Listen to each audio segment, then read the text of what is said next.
Hello, everybody, and welcome to the 4th episode of the Cornered Podcast.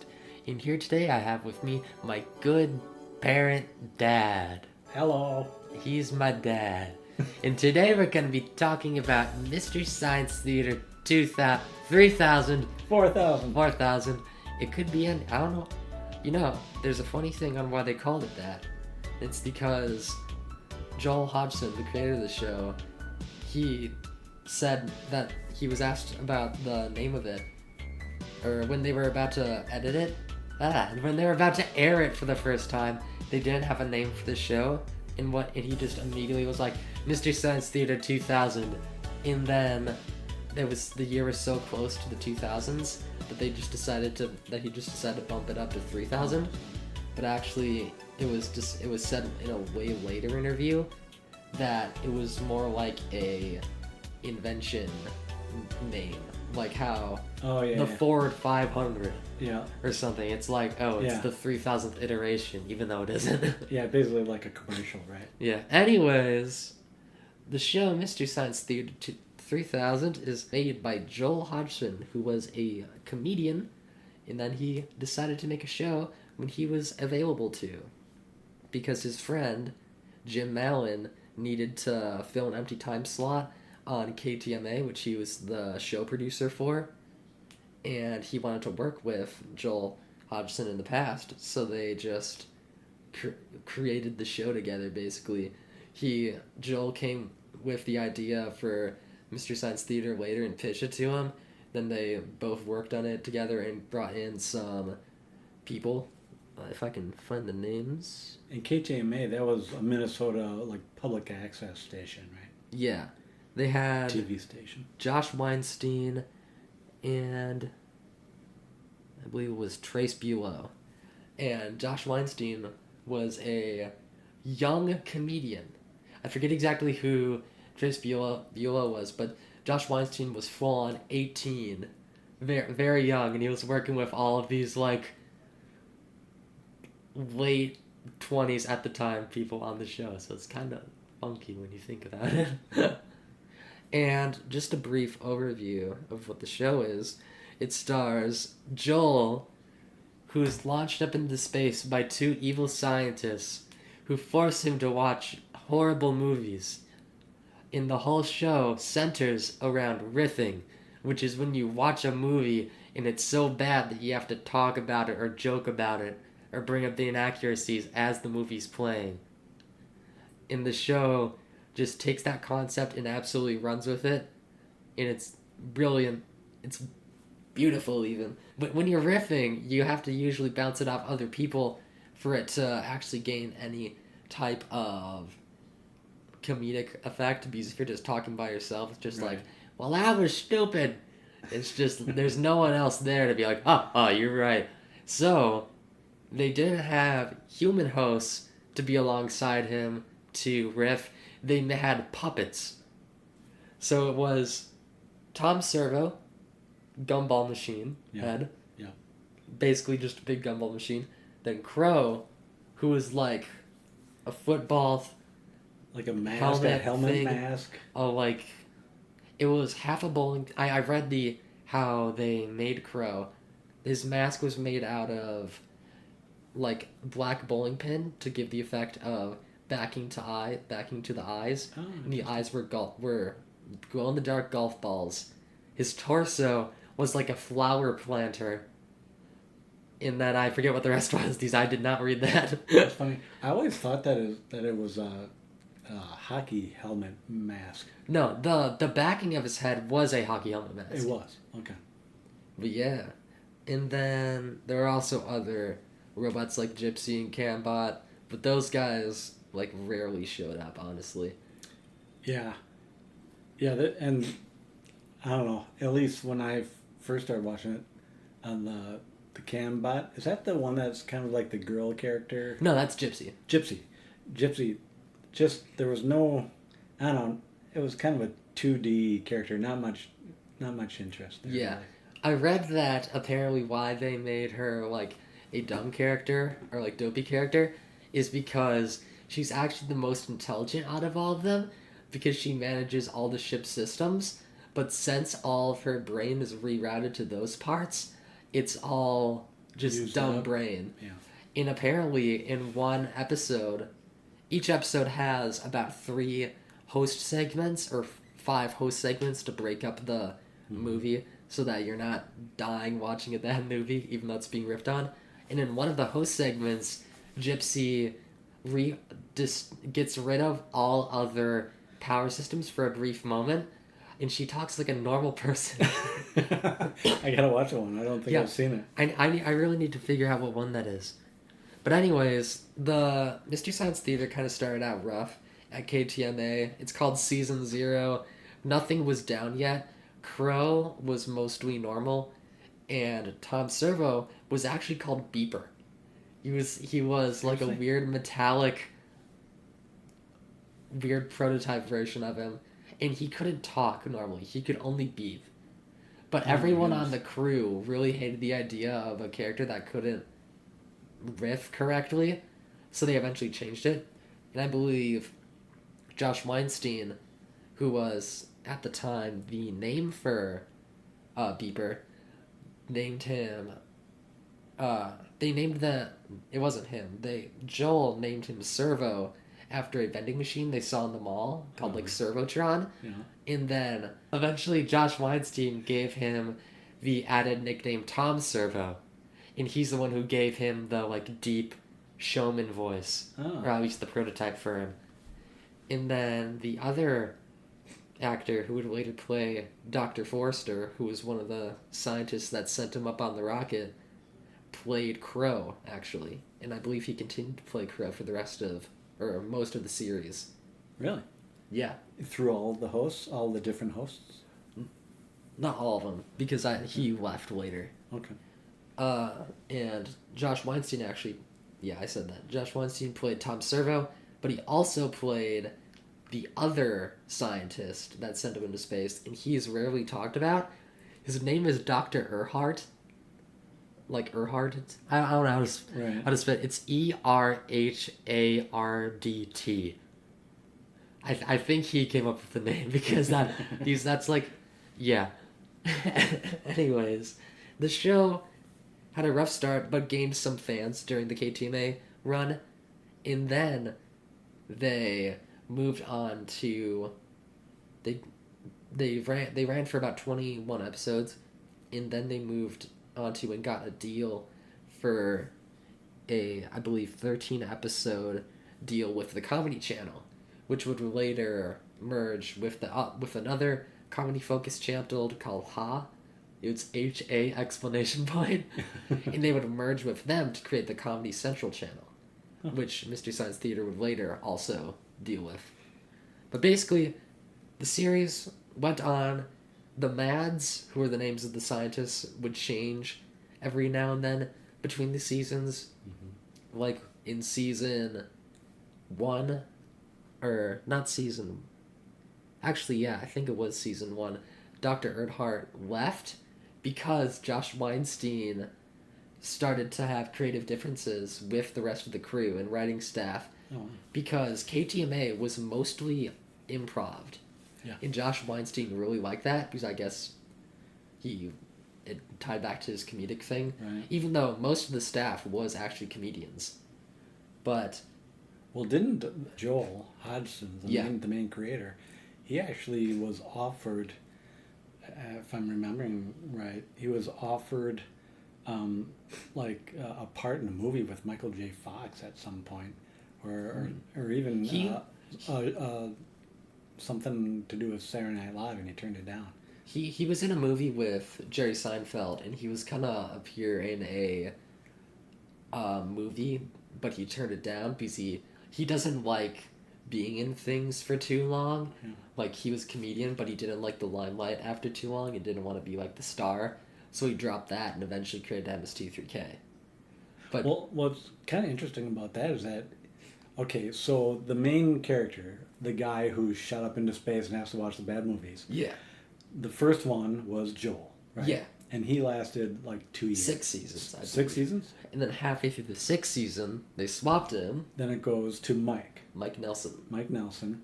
And then he lasted a number of years. Yeah, he lasted I think, 5 more seasons. Okay, and then it went to basically the last guy. It went to... So basically, MST3K ran well after they got the Comedy Central deal for a few seasons because they got some later season deals. And eventually, they just started getting canceled and renewed and canceled and renewed. But obviously, they did well because they had much broader exposure. It was just a little local Minnesota, like, public TV thing. Yeah. In its beginning. I was going to say, what I liked about the first guy Yeah. is that, talking about how he didn't want to stay with things too long, as, starting out as a comedian, he was like the most low-key of the guys. Yeah, he has perfect deadpan humor. Yeah. And that's actually exactly why he left the show. He said, if there was a quote where he said, "I don't want to be a movie star." Yeah. And he felt that MST3K, after 6 seasons, his creativeness was kind of clogging up. Yeah. And he preferred to be behind the camera, so he stayed on the writing team, but he just didn't want to be the front man. So he swapped on the role to Mike Nelson, who actually Josh Weinstein recruited onto their writing staff before he left. So if it wasn't for Josh Weinstein, they wouldn't have gotten Mike Nelson. Interesting. That's very interesting. But basically, they continued on for a few more seasons through, like, cancellations, revivals, all that, until eventually the cable TV and all that stuff wasn't as popular anymore, so you can't really get really easily revivals for a niche show on a channel. And things started going digital, right? Yeah. Yeah. So the Netflix stuff. Yeah. So then they started their first of actually quite a few Kickstarters where they made 2 Netflix seasons.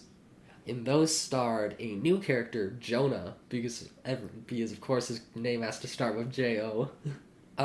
In those seasons, I remember them being alright. It was the first seasons that I actually watched, because we watched them like 5 years ago, around when they came out, honestly, probably, or like a few years after. But apparently, a common criticism for them is that the riffs don't feel set to the characters. Like, you could tell Crow would have a, like, cynical riff, or Tom Servo would be like, well, I blah, blah, blah, or, like, right. showman style. Yeah. But for the Netflix thing, a common criticism would be that they just felt like normal riffs. They weren't attached to the characters. I think that's true, honestly, because the first 2, the characters are really well developed. And their individual comedy is developed, right? Their riffs, yeah. Because Joel and Mike you can tell that they themselves...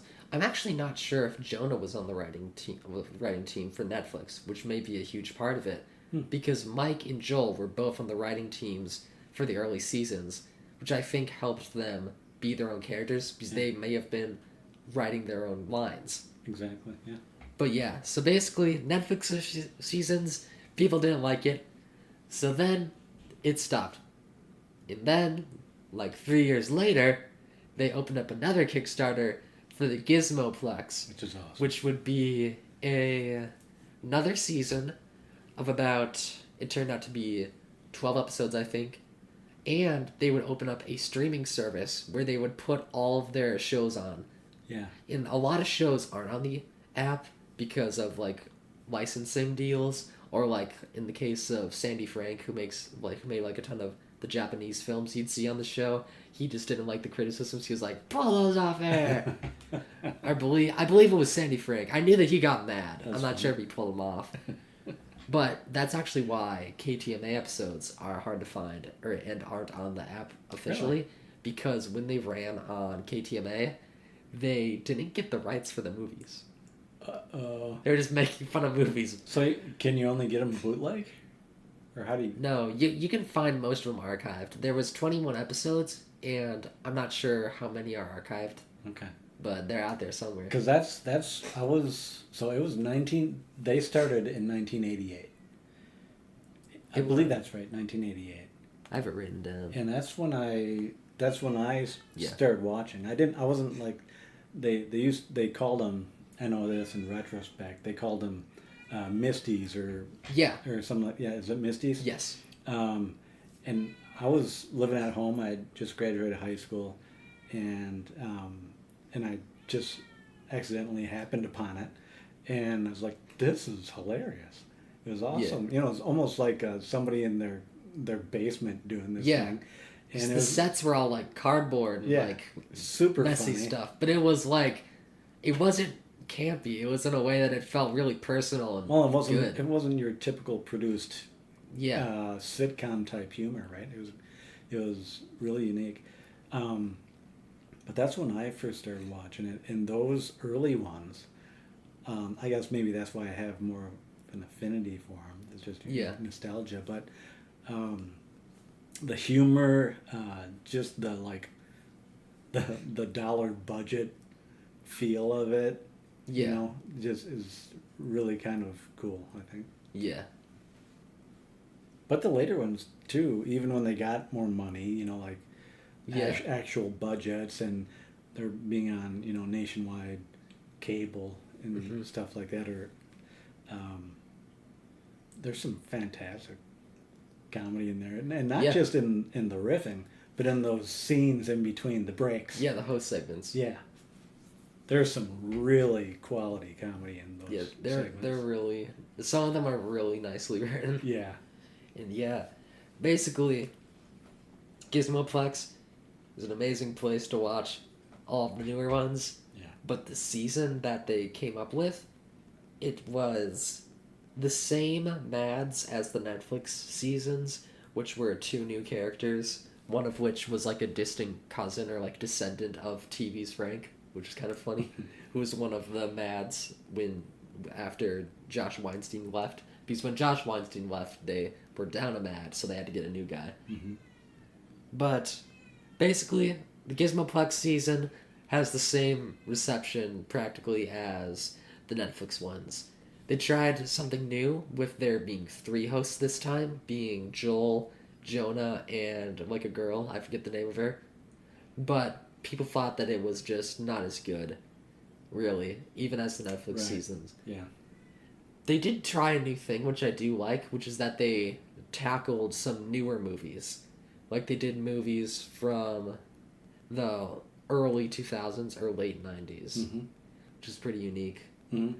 But yeah, MST3K, It's awesome. it's great. At the very least, you can't be mad exactly, because even though the new seasons aren't received well, they made the Gizmoplex, so now you can actually watch them all without having to scour DVDs, tapes, or like online archives. Yeah, that's right. Now, okay, I got a question for you. Yeah. What, I know you haven't watched them all, neither have I. But what would you say are your top 2, your favorite 2? It's gotta be The Final Sacrifice with Rao Bauer, because he's with his like orphan boy kid. He's not even an orphan. They're like off to defeat the cult leaders. Right. And there's one scene where they look at the sunset, and then Tom Servo's just like, "Do you think the sun's made out of beer?" It's really funny to me. And then there's also Pod People, which you might not remember. I think that's the one with Idiot Control now in it. Yeah. And then that same episode, it has Trumpy, the like alien guy, and they start playing music and like fling things everywhere in one of the host segments. These in the movie, Trumpy goes on like a psychedelic Trumpy thing happening, and they recreate it as a host segment. It's really funny looking. Okay, I might be remembering wrong. Yeah. Was Mac and Me? Mac and Me, they did it on Netflix. They did? Yes. Okay.